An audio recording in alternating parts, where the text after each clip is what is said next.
ចិនដែលជាប្រទេសមហាយៈនៅអាស៊ីបានជំរុញឲ្យសហរដ្ឋអាមេរិកនិងអ៊ីរ៉ុងជៀសវាងការវិលត្រឡប់ទៅរកការបំផ្ទុះសង្គ្រាមឡើងវិញក្រោយទីក្រុងវ៉ាស៊ីនតោនប្រកាសនឹងដាក់ពង្រាយកម្លាំងបិទផ្លូវសមុទ្រសាជាថ្មីម្ដងទៀតនៅតាមបណ្ដាកំពង់ផែរបស់អ៊ីរ៉ុងក្នុងតំបន់ច្រកសមុទ្រហូម៉ូស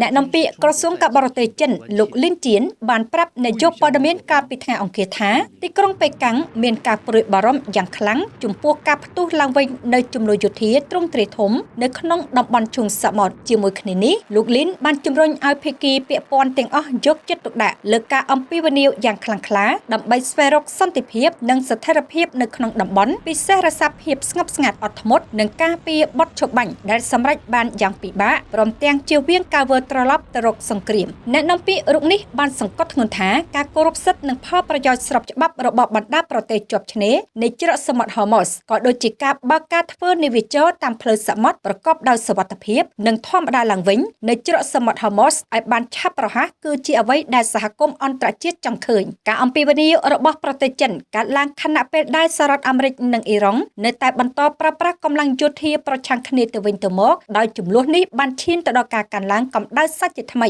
ក្រោយមានការវាយប្រហារទៅលើនាវាដឹកជញ្ជូននានានៅច្រកសមុទ្រហូម៉ូស